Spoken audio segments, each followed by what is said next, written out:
प्यारे बच्चों, आप सभी लॉकडाउन के कारण अपने अपने घरों में हैं। ऐसे समय में हम लेकर आए हैं आपके लिए डिजी साथ कार्यक्रम। इसके माध्यम से आप प्रत्येक दिन सोमवार से शुक्रवार तक पूर्वाह्न 10 से 12 तथा अपराह्न 1 से 2 बजे तक अपने अपने कक्षाओं के अनुरूप कार्यक्रम देख सकेंगे। स्कूली शिक्षा एवं साक्षरता विभाग, झारखंड। नमस्ते दोस्तों, आप सबका स्वागत है झारखंड सरकार के डिजी साथ प्रोग्राम में। आइए देखते हैं हम आज क्या पढ़ेंगे। आज इस एपिसोड की शुरुआत हम कक्षा 6 के इंग्लिश के चैप्टर से करेंगे, जिसका नाम है the king and the tree goddess. उसके बाद हम क्लास 7th का चैप्टर पढ़ेंगे, जिसका नाम है बी अ फ्रेंड। उसके तुरंत बाद हम क्लास 8th की पढ़ाई शुरू करेंगे, जिसमें हम इंग्लिश का ही एक चैप्टर करेंगे, जिसका नाम है द नाइफ फ्रेंड्स। फिर हम क्लास 9th की पढ़ाई शुरू करेंगे और इंग्लिश का ही चैप्टर करेंगे, जिसका नाम है ईश्वरन द स्टोरी टेलर। और इस एपिसोड के अंत में हम क्लास 11th की एक पोयम पढ़ेंगे, जिसका नाम है अ फोटोग्राफ। मैं आशा करती हूँ अभी तक आप सभी अपनी कॉपी और पेन लेकर बैठ चुके होंगे, जिसमें आप आज पढ़ाए जाने वाले विषय के बारे में इंपॉर्टेंट पॉइंट्स को नोट करेंगे। तो चलिए बिना देरी करते हुए शुरुआत करते हैं आज के एपिसोड की। हेलो बच्चों, कैसे हो आप सब? क्या आप सबको पता है आज हम इस वीडियो में आपकी इंग्लिश की टेक्स्ट बुक का एक चैप्टर करने वाले हैं, जिसका name the king and the tree goddess है। ये चैप्टर बहुत नॉलेजेबल है और इससे आपको बहुत कुछ सीखने को भी मिलेगा नेचर के बारे में। बच्चों, इस स्टोरी को रस्किन बॉन्ड ने लिखा है, जो एक इंडियन ऑथर थे। आइए देखते हैं आज हम क्या पढ़ेंगे। आज हम चैप्टर के इंट्रोडक्शन और एक राजा के बारे में पढ़ेंगे, यानी अबाउट द किंग। चैप्टर को स्टार्ट करने से पहले आप सब बताइए, we see many plants and trees around us. Can you name some trees which are worshipped during festivals? हम सब अपने आसपास बहुत ट्रीज एंड प्लांट्स देखते हैं। क्या आप सब कुछ ऐसे ट्रीज के नेम जानते हैं जिनकी फेस्टिवल के टाइम यानी त्योहार के टाइम पूजा करी जाती है? Let us read this story about a tree goddess who lived in a deodar tree and try to find out why we need to respect nature.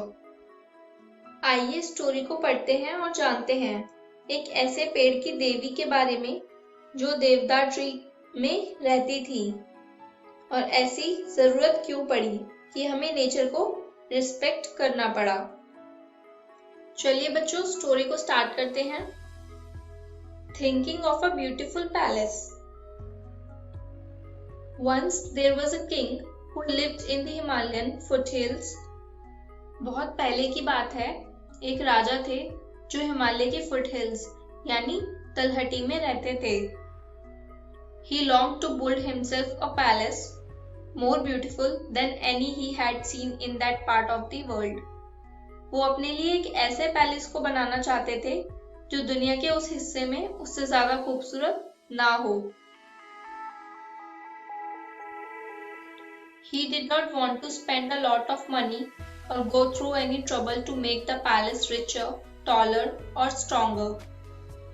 वो पैलेस को यानी महल को ज्यादा रिचर यानी अमीर, टॉलर लंबा और मजबूत स्ट्रॉन्गर बनाने के लिए बहुत पैसे खर्च करना नहीं चाहते थे और ना ही किसी भी परेशानी से गुजरना चाहते थे।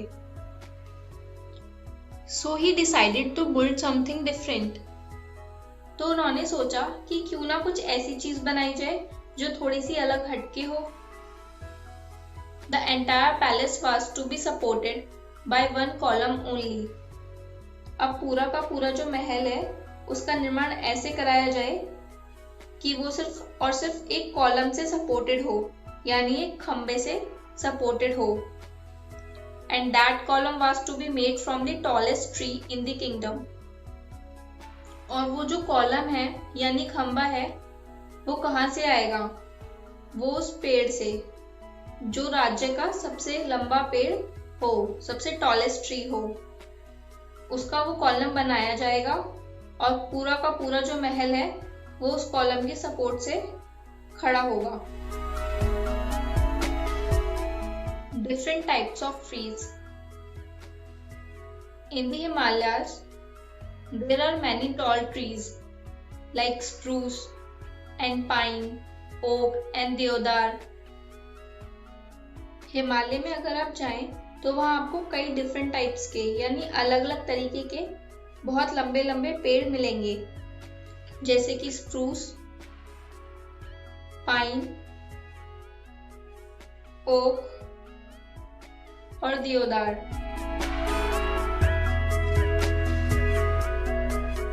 And the tallest and the strongest are the deodars, whose very name deodar means the tree of God. अब सबसे ज्यादा जो लंबे और मजबूत हैं वो हैं देवदार के पेड़, जिनका नेम ही अपने में देवदार है यानी देवता का पेड़। The king sent for his prime minister and said, अब किंग ने जो है अपने प्राइम मिनिस्टर को बुलाया और कहा, send men to my forest far and near and tell them to cut down and bring to this city without delay the largest deodar they can find.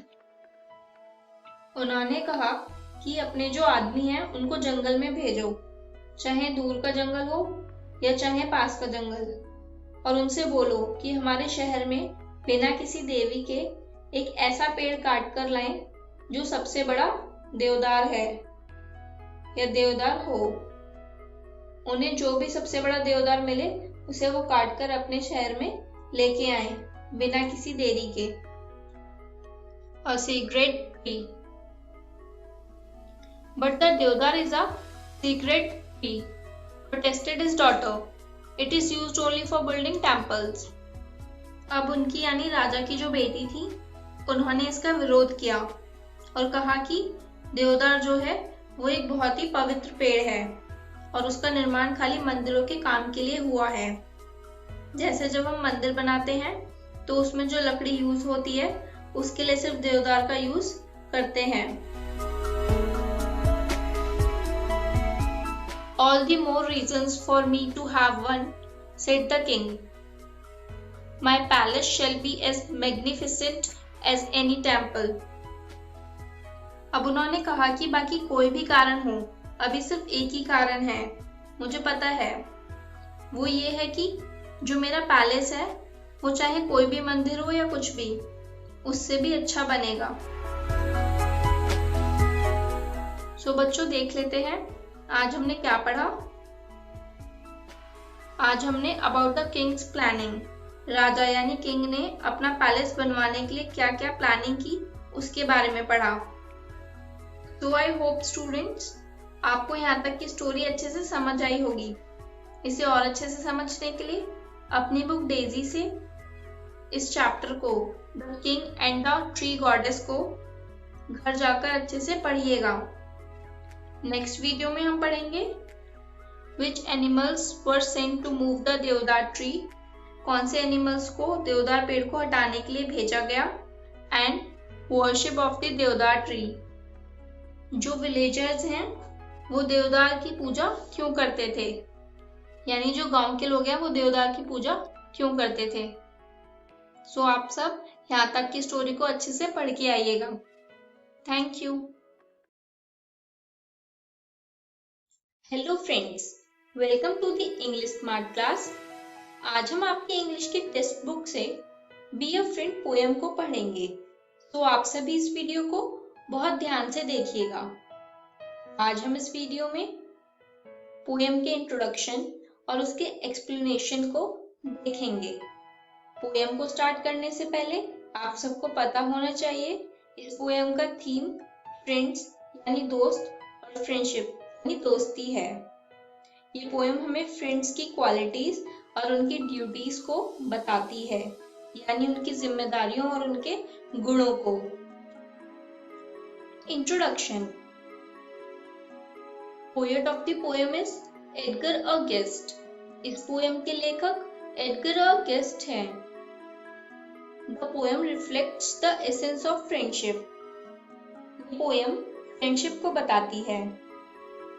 A true and trustworthy friend is the sum total of all kinds of relationships। आप सब जानते हैं, एक सच्चा और भरोसेमंद friend ही सभी तरह के रिश्तों के लिए योग्य होता है। A person having good friends does not need to possess any of the materialistic luxuries। अच्छे दोस्त रखने वाले व्यक्ति को किसी भी भौतिकवादी विलासिता की जरूरत नहीं होती। आइए पोएम को स्टार्ट करने से पहले कुछ डिफिकल्ट वर्ड्स देख लेते हैं।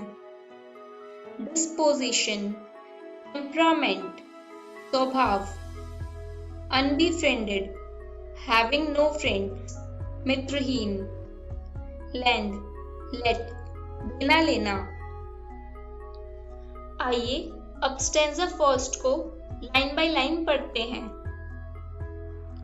Be a friend, you don't need money.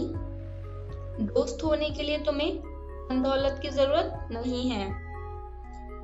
Just a disposition Sunny, बस एक सूरज के जैसे स्वभाव की आवश्यकता है। Just the wish to help another, get along some way or other, बस एक इच्छा हेल्प करने की या फिर किसी भी तरीके से दूसरों की हेल्प करने की। Just a kindly hand extended out to one who's unfriended, बस एक प्यार भरा हाथ बढ़ाने की उन लोगों की तरफ जिनके पास फ्रेंड्स नहीं हैं, अनबीफ्रेंडेड हैं, यानी कि मित्रहीन हैं। Just the will to give or lend, this will make you someone's friend, बस एक ख्वाहिश दूसरों को देने की, ये आपको बना देगा दूसरों का दोस्त। आइए इस पूरे स्टैंजा को एक बार फिर से एक साथ पढ़ते हैं। Be a friend, you don't need money. Just a disposition sunny, just a wish to help another, get along some way or other, just a kindly hand extended out to one who's unbefriended, just a will to give or lend, This will make you someone's friend। इस first stanza में poet कहते हैं कि अच्छे दोस्त होने या बनने के लिए धन दौलत की जरूरत नहीं होती है। हमें हमेशा अच्छा स्वभाव, एक फ्रेंडली व्यवहार रखने की जरूरत है। हमारा जो एटीट्यूड है वो सूरज की तरह होना चाहिए, जो सब पर बिना भेदभाव किए अपनी रोशनी बिखेरता है। आइए अब हमारे सेकंड स्टैंजा को स्टार्ट करने से पहले उससे रिलेटेड भी कुछ डिफिकल्ट वर्ड्स देख लेते हैं। Glory, great praise of honour, शोभा, ट्रिफलिंग, स्मॉल, कुछ, साइन, ब्रीदिंग हेवीली, लंबी सांस। आइए अब स्टैंजा 2 को लाइन बाय लाइन पढ़ के समझते हैं। Be a friend, you don't need glory। एक दोस्त होने के लिए तुम्हें शानो शौकत की और इज्जत और सम्मान की आवश्यकता नहीं है। Friendship is a simple story, दोस्ती एक आसान सी कहानी है। Pass by trifling errors blindly, छोटी छोटी गलतियों को नजरअंदाज करने की। Gaze on honest effort kindly, ईमानदारी को सम्मान देने की या उसे सहराने की। Cheer the youth who is bravely trying, और उसके साथ खुशी मनाने की, उनके साथ जो कि साहसपूर्ण प्रयास कर रहे हैं। Pity him who sadly sign, और उन लोगों पर रहम और दया करने की जो दर्द से कर्रा रहे हैं। Just a little labor spent on the duties of a friend, बस थोड़ी सी मेहनत करने की जरूरत है एक दोस्त के कर्तव्यों पर। आइए फ्रेंड्स अब इस स्टैंजा को एक बार साथ में पढ़ते हैं। Be a friend, you don't need glory। Friendship is a simple story. Pass by trifling errors blindly. Gaze on honest effort kindly. Cheer the youth who's bravely trying. Pity him who's sadly sighing. Just a little labor spent on the duties of a friend. इस पूरे stanza में poet ने दोस्त की duties यानी उसके कर्तव्यों की ओर इशारा किया है। फ्रेंड्स के क्या कर्तव्य होते हैं? फ्रेंड्स के कर्तव्य होते हैं छोटी छोटी गलतियों को नजरअंदाज करना, फ्रेंड की ईमानदारी को सराहना, फ्रेंड की खुशी में खुश होना और उसके दुख में उसके साथ रहना। इन ड्यूटीज से हम अच्छे दोस्त बन सकते हैं या एक अच्छे दोस्त होते हैं। आई होप आपको पोएम के दोनों स्टैंजा अच्छे से समझ आए होंगे। चलिए देखते हैं आज हमने क्या सीखा। आज हमने बी अ फ्रेंड पोएम से सीखा जरूरत में एक दोस्त वास्तव में एक दोस्त होता है। A friend is needs is a friend indeed. Next video में हम इसी पोएम के स्टैंजा थर्ड के एक्सप्लेनेशन को करेंगे और कुछ इंटरेस्टिंग एक्सरसाइजेस भी करेंगे। आप सब यहाँ तक की पोएम को घर से अच्छे से पढ़ के आइएगा। Thank you. हेलो फ्रेंड्स, कैसे हो आप सब? Today we will starting a new chapter of your 8th class and the name of the chapter is the naive friends यानी नादान दोस्त। ये स्टोरी का नाम सुनकर आपको इतना तो समझ आ ही रहा होगा कि ये कहानी नादानी से जुड़ी है, मतलब कोई ऐसा काम जिसके बारे में हमें कुछ भी पता नहीं होता। स्टोरी को स्टार्ट करने से पहले आप भी जरा सोचिए, आप भी जब छोटे थे तो बचपन में बहुत शैतानियां करते होगे।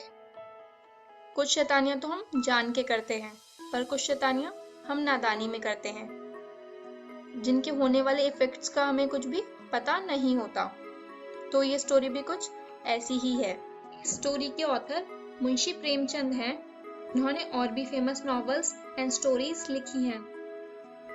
Friends, in this video today we will learn about the curiosity of naive friends यानी नादान और भोले दोस्तों की जिज्ञासा, and second efforts of naive friends मतलब नादान दोस्तों के प्रयास।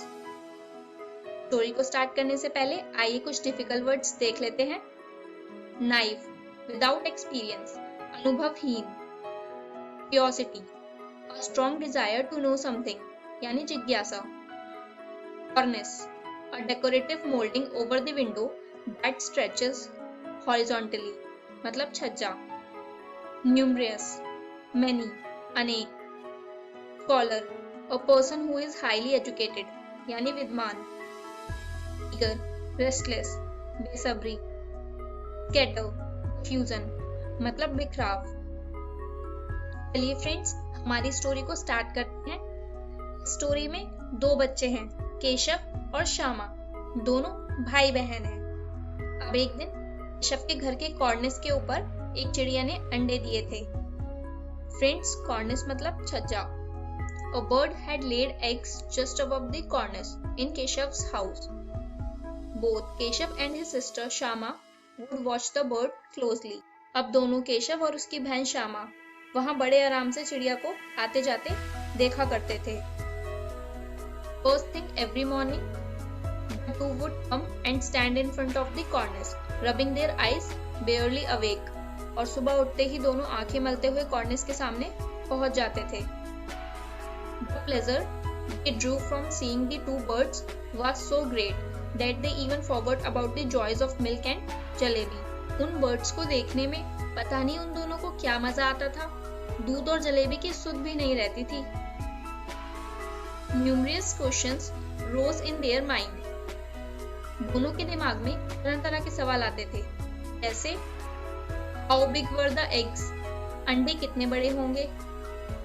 What color were they? किस कलर के होंगे? How many? कितने होंगे? What did they eat? क्या खाते होंगे? How would the chicks come out of them? उसमें से बच्चे किस किस तरह बाहर निकलेंगे? What is the nest like? Nest कैसा होगा? But nobody around to answer their questions. Ma had no time from the housework and Babuji had no time from his work. अम्मा को घर के कामों से ही फुर्सत नहीं थी और बाबूजी को ऑफिस के काम से. The two children had to comfort themselves by asking and answering each other. दोनों अब आपस में ही सवाल जवाब करके दिल को तसल्ली दे लिया करते थे. Conversation between Keshav and Shama. Tell me भैया, while the chicks fly away as soon as they come out of the eggs. Shyama बोलती, क्यों भैया, बच्चे निकलते ही फुर हो जाएंगे क्या? No silly, Keshav would reply, as a scholar. Keshav विद्वानों जैसे बोलता, First they have to grow wings. नहीं रे पगली, पहले पर निकलेंगे. How would the poor things fly without wings? बिना परों के बच्चे कैसे उड़ेंगे? What would the poor bird feed her little ones? Shyama बोली, बच्चों को क्या खिलाएगी बेचारी? This was a tricky question for even Keshav to answer. Keshav भी इस क्वेश्चन का आंसर नहीं दे पाया. Curiosity between children. इस तरह 3-4 दिन निकल गए. दोनों केशव और श्यामा की क्यूरियोसिटी डेली बढ़ती ही जा रही थी. They were eager to see the eggs. Eggs को देखने के लिए वो बेसब्र हो जाते थे. The question of what the chicks would eat now ruminate heavily on their minds. अब उन्होंने अनुमान लगाया कि बच्चे निकल आए होंगे और वो बच्चे अब क्या खाएंगे, ये सवाल उनके सामने आ खड़ा हुआ. Where would the poor bird find enough grain to feed her brood? बेचारी चिड़िया इतना दाना कहाँ से लाएगी कि सारे बच्चों का पेट भर जाए? The chicks were sure to starve to death. गरीब बच्चे भूख के मारे चींची कर मर जाएंगे. इस मुसीबत का सोच के दोनों घबरा गए और दोनों ने फैसला लिया. They decided to scatter some grain on the cornice for the bird to pick. कि कॉर्निस पर थोड़ा सा दाना रख दिया जाए. Shama said happily, "Oh, then the bird won't have to fly anywhere in search of food, will she?" Shyama खुश होकर बोली, तब तो चिड़िया को दाना लेने के लिए कहीं और उड़कर नहीं जाना पड़ेगा ना. Oh no, said Keshav, why would she? Keshav बोला, नहीं, तब क्यों जाएगी? But won't the chicks be really hot up there? A new worry crossed in Shama's mind. Shyama, क्यों भैया, बच्चों को ऊपर धूप नहीं लगती होगी? Yes, he said, they are probably dying of thirst up there. There is no shade above them even. Keshav, जरूर तकलीफ होती होगी, बेचारे प्यास के मारे तड़पते होंगे, ऊपर छाया भी तो नहीं है. Decision of knife friends. It was finally decided that a temporary roof would be assembled above the nest. Last में यही फैसला हुआ कि नेस्ट के ऊपर कपड़े की छत बना देनी चाहिए. The proposal for a bowl of water and some grain of rice was also approved. और उन्होंने पानी की प्याली और थोड़े चावल रखने का भी सोच लिया. Children started their work. दोनों बच्चे खुश होकर काम करने लगे. Shama quietly brought some rice from the clay pot. Shyama ने माँ की आंख बचाकर मटके से चावल निकाल लिए. Keshav secretly emptied the stone bowl of its oil, scrubbed it clean and refilled it with water. Keshav ने पत्थर की प्याली का तेल चुपके से जमीन पर गिरा दिया और उसे अच्छे से साफ करके उसमें पानी भी भर दिया.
कांडों को देखने के लिए। Thank you.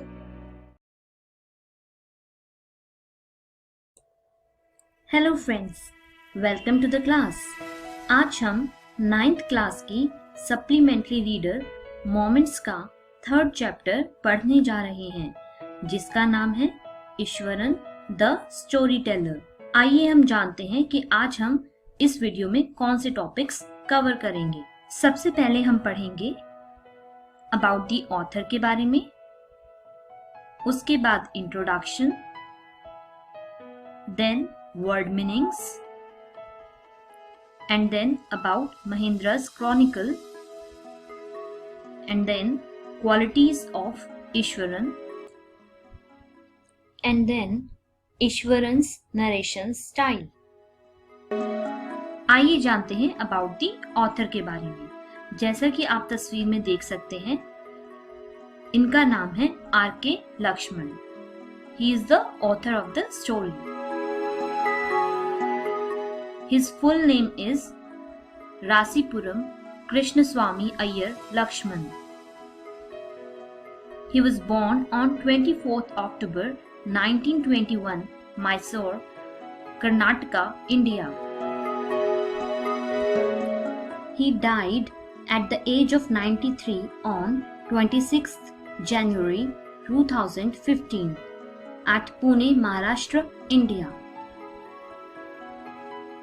इट मीन्स कि उनकी जब मृत्यु हुई तो उनकी एज 93 थी। He was awarded with Padma Bhushan, Padma Vibhushan and Ramon Magsaysay. He was an Indian cartoonist, illustrator and humorist. Illustrator means a person who draws or creates pictures for magazines, books and advertising, etc.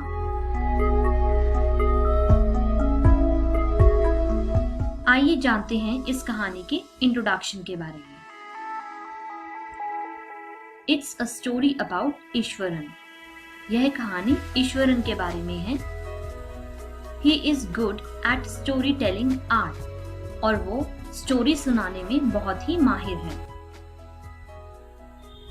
He uses special effects like voice modulation, body language to make story realistic.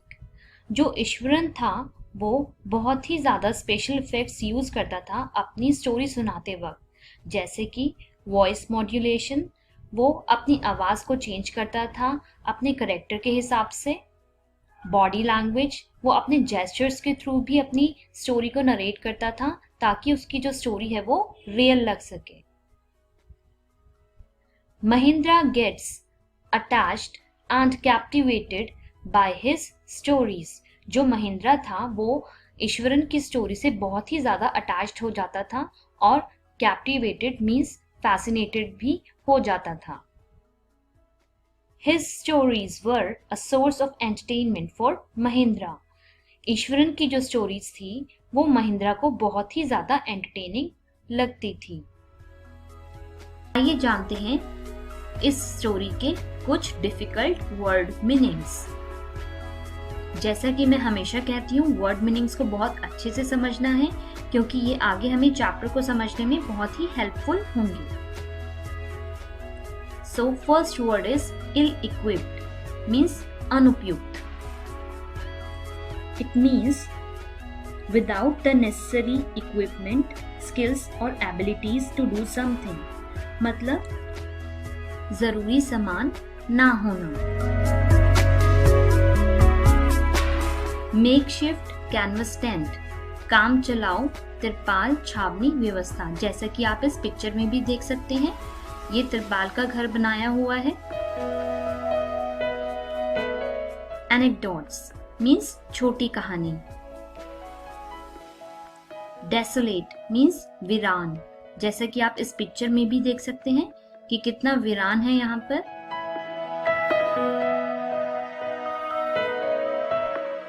Conjure up means जादू से प्रकट कर देना। Dozing off means झपकी लेना। जैसा कि आप इस पिक्चर में भी देख सकते हैं। कि ये जो मैन है बुक के साथ कैसे झपकी ले रहा है। आप लोगों ने भी कभी कभी पढ़ते हुए झपकी ली होगी, नींद आ जाती है जैसे छोटी सी, उसको हम कहते हैं dozing of.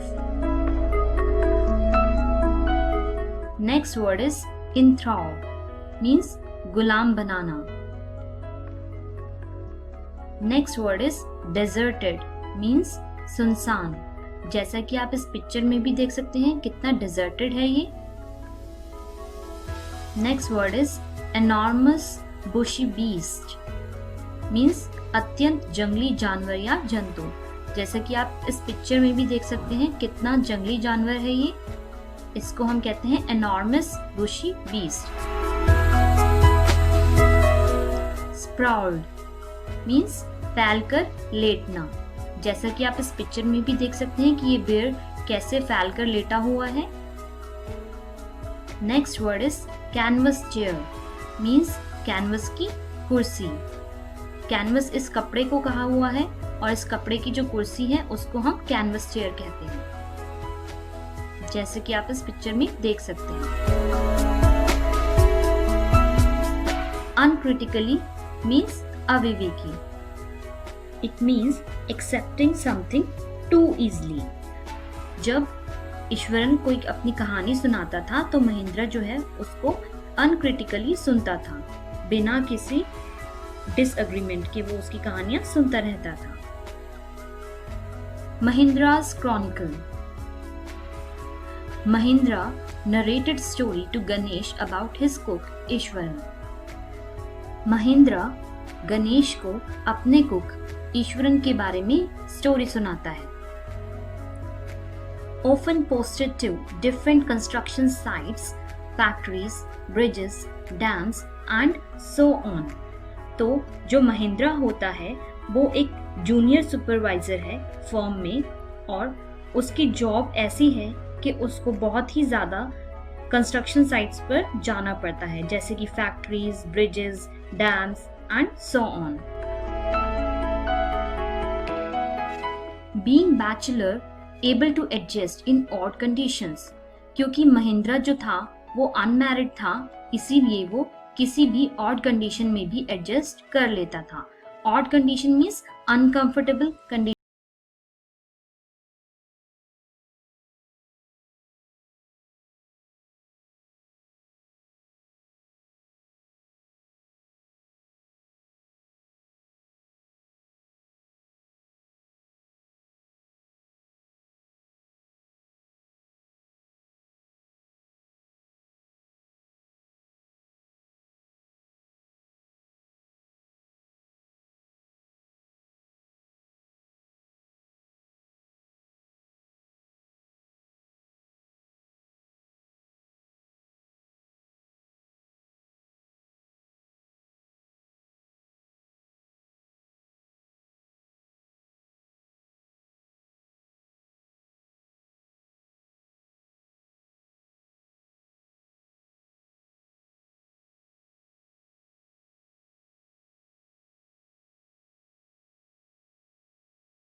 Read Tamil thrillers which held Ishwaran in thrall and his own descriptions influenced by them. जो ईश्वरन था वो तमिल थ्रिलर्स पढ़ता था और उन्हीं से वो बहुत ज़्यादा इंस्पायर भी होता था और उनका इन्फ्लुएंस जो है उसकी स्टोरीज के नरेशन में दिखाई देता था। Eswaran's narration style. He narrated even the smallest incidents. जो ईश्वरन था वो छोटे से छोटा इंसिडेंट भी बहुत ही अच्छे से नरेट करता था। Managed to keep suspense and surprise ending. Eswaran जो था वो अपनी स्टोरीज में हमेशा एक सस्पेंस रखता था और सरप्राइज एंडिंग भी रखता था। For example, instead of saying that he had come across an uprooted tree on the highway, he would say with eyebrows suitably arched and hands held out in a dramatic gesture, "The road was deserted and I was all alone."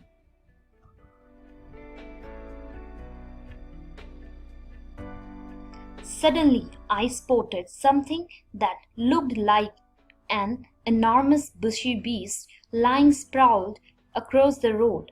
I was half inclined to turn and go back, but as I came closer, I saw that it was a fallen tree with its dry branches.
Supplementary reader moments का Iswaran the story teller का page number 14 और 15 हम next video में पढ़ेंगे।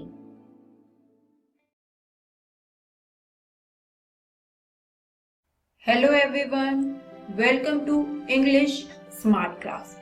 आज हम लोग हमारी 11th की हॉर्नबिल की बुक की पहली पोएम पढ़ रहे हैं जिसका नाम है अ फोटोग्राफ। दोस्तों, आपको याद ही होगा इससे पहले की वीडियो में हमने इसके स्टैंजा 1 की लाइंस को डिस्कस किया था। आज हम इस पोएम के स्टैंजा 2 और स्टैंजा 3 की लाइंस के बारे में बात करेंगे। चलिए सबसे पहले बात करते हैं कि आज इस वीडियो में हमें क्या सीखने को मिलेगा। आज इस वीडियो में हम लोग बात करेंगे एक्सप्लेनेशन फॉर लाइन 10 to 19 यानी कि स्टैंजा 2 एंड स्टैंजा 3। उसके बाद हम लोग इन लाइंस के एनालिसिस के बारे में बात करेंगे। चलिए शुरू करते हैं। सबसे पहले बात करते हैं कुछ डिफिकल्ट वर्ड्स के बारे में। इसमें सबसे पहला है हमारे पास स्नैपशॉट। स्नैपशॉट का मतलब होता है an informal photograph taken quickly. ये बेसिकली एक स्मॉल हैंड कैमरा से खींची जाती है। इसके बाद सेकंड वर्ड है हमारे पास लेबर्ड। इसका मतलब होता है done with great effort and difficulty. कुछ काम बहुत ज्यादा एफर्ट या डिफिकल्टी से करना। And the last and final word है हमारा circumstances। इसका मतलब होता है a fact or condition connected with or relevant to an event or action। यानी कभी कभार कुछ circumstances ऐसे बन जाते हैं कि हम लोग अपना होमवर्क नहीं कर पाते, तो कुछ ऐसी कंडीशंस आ जाती है। चलिए अब इन वर्ड्स को याद रखते हुए लाइंस को पढ़ते हैं। Line number 10 to 13। Some 20-30 years later। अब 20-30 years यानी वो फोटोग्राफ इतनी ओल्ड हो चुकी है। She laughed at the snapshot। कौन लाफ करता है? Mother. See Betty and Dolly, she'd say, and look how they dressed us for the beach, the sea holiday। यानी कि इन लाइंस में जो पोएट है वो रिमेम्बर करती है कि किस तरह से जब उसकी मदर उस फोटोग्राफ को देखती थी तो हंसने लग जाती थी, और वो हंसती इसलिए थी क्योंकि उसे जो बेटी और डॉली ने जो सी हॉलिडे के लिए कपड़े पहने होते थे उनको देखकर वो काफी ज्यादा हिलेरियस लगते थे उन्हें वो कपड़े। दोस्तों आपको ये जो मदर की लाफ्टर है ये काफी ज्यादा बिलो सरफेस लग रही होगी, बड़ी नॉर्मल लग रही होगी, पर इसके पीछे एक डीप मीनिंग भी है। वो ये है when we grow older and are made to become mature।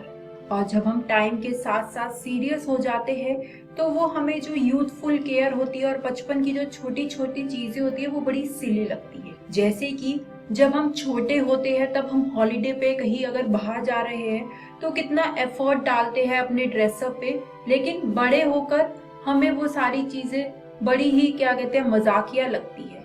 तो वही यहाँ पर पोएट की मदर के साथ भी हुआ।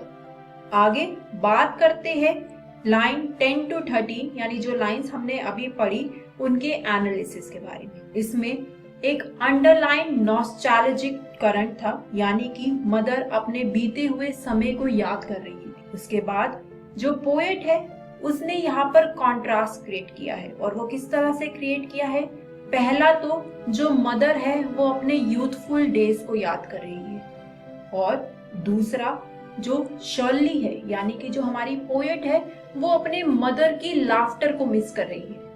यानी कि दोनों ही पोएट और पोएट की मदर कुछ ना कुछ मिस कर रही है, एक अपनी यूथफुल के हैप्पी डेज को, तो वही दूसरी तरफ अपनी मदर की लाफ्टर को।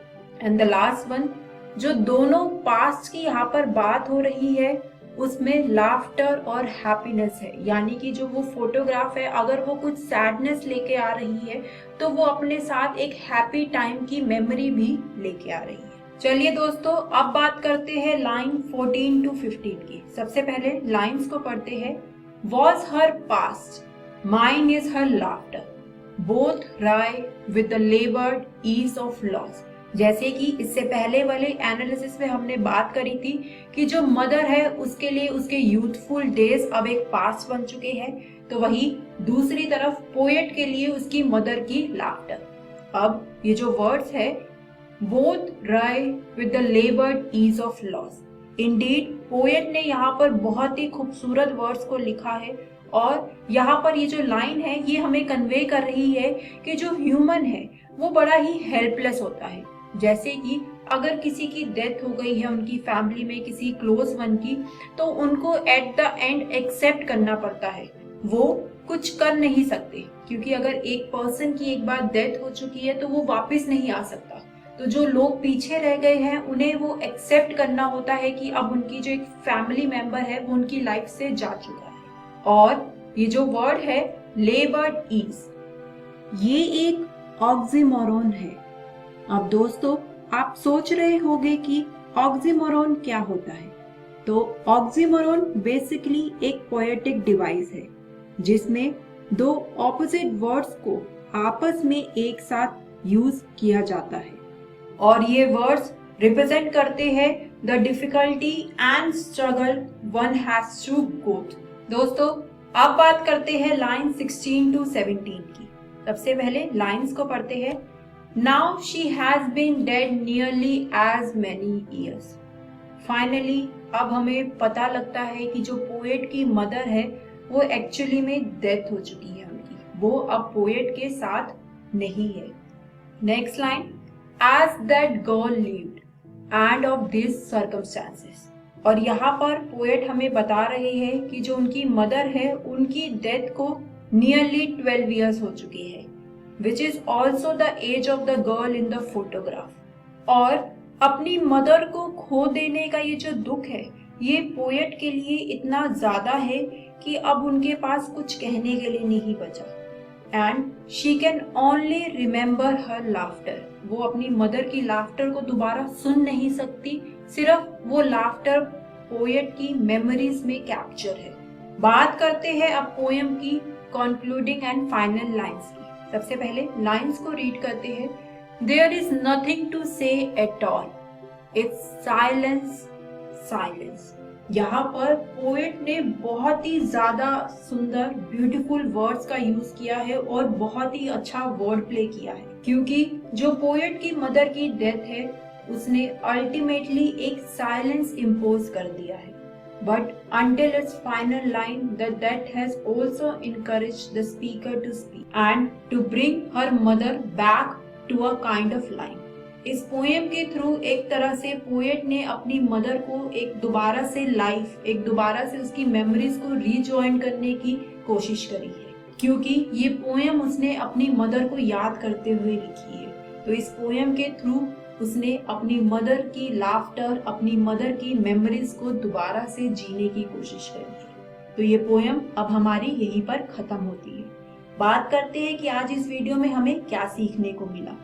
आज इस वीडियो में हमने मदर और डॉटर के ब्यूटीफुल रिलेशनशिप के बारे में बात करी और उसके बाद हमने इस पोएम को एक ग्लूमी, एक सैड नोट पे खत्म किया, क्योंकि जो पोएट है at the end finally reveal करती है कि अब उसकी मदर उसके साथ नहीं है और उसने इस पोएम को अपनी मदर की याद में लिखा है, अपनी मदर की मेमोरीज को रिक्रिएट करने के लिए, दोबारा जीने के लिए इस पोएम को उसने लिखा है।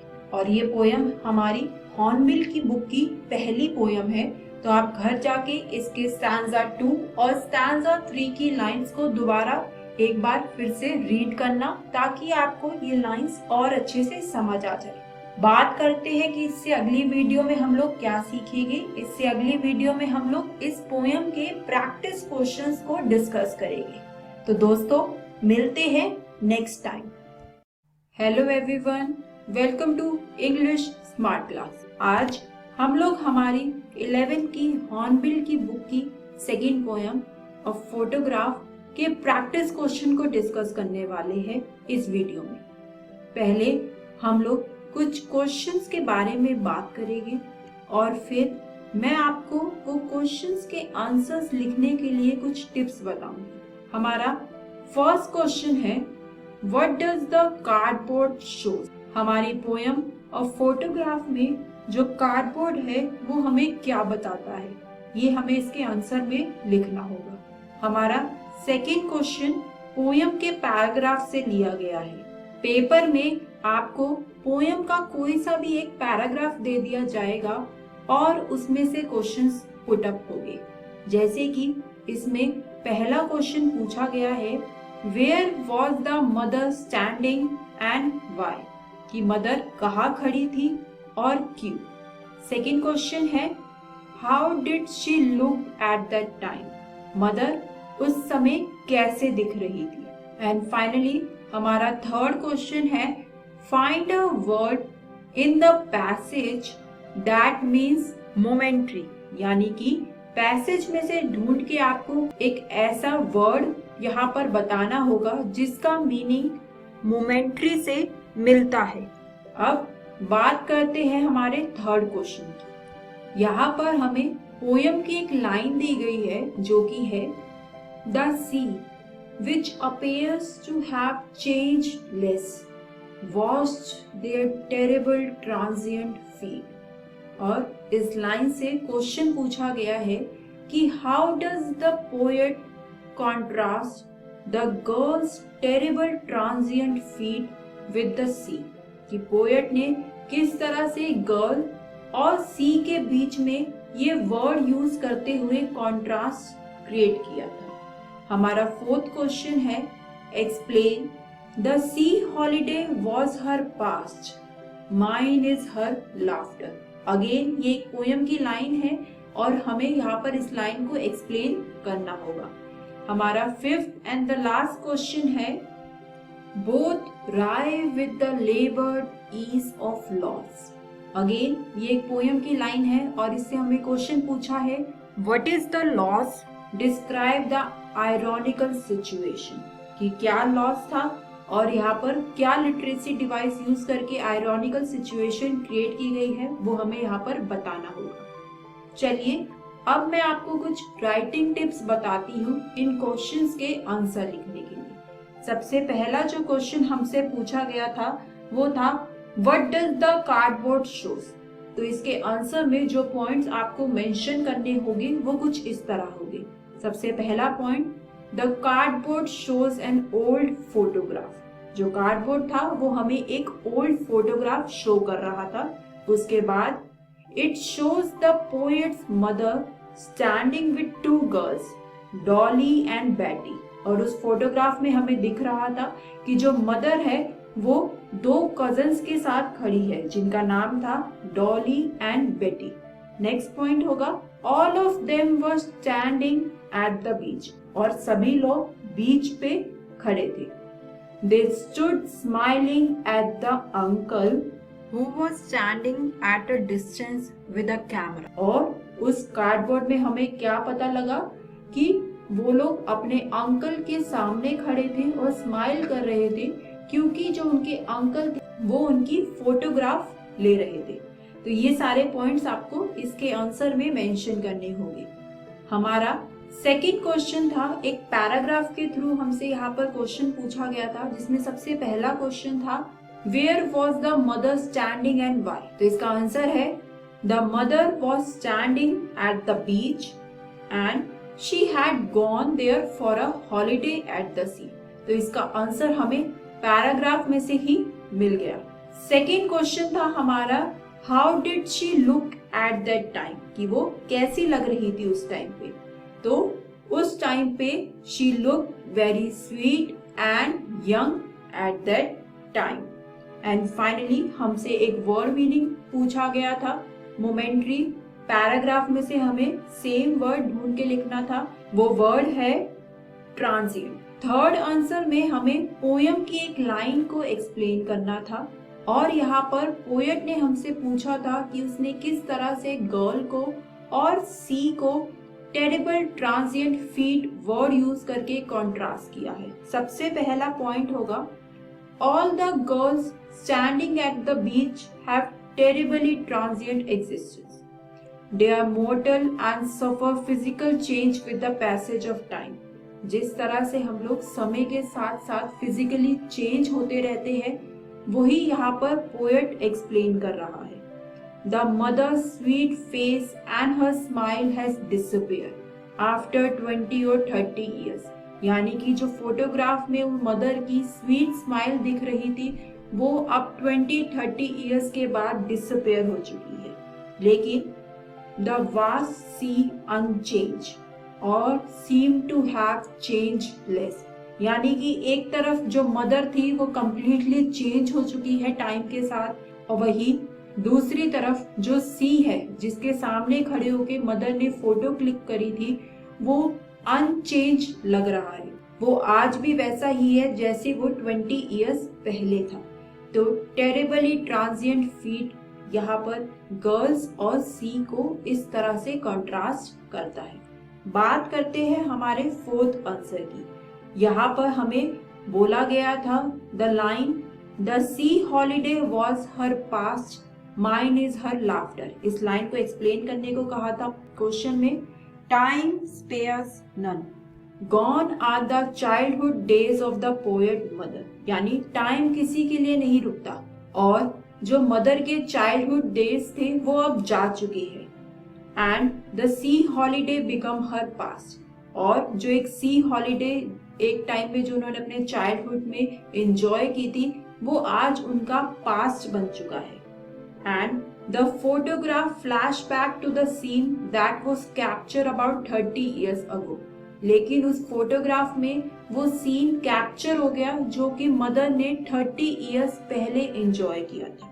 Next point, gone is the care free laughter of the sweet girl.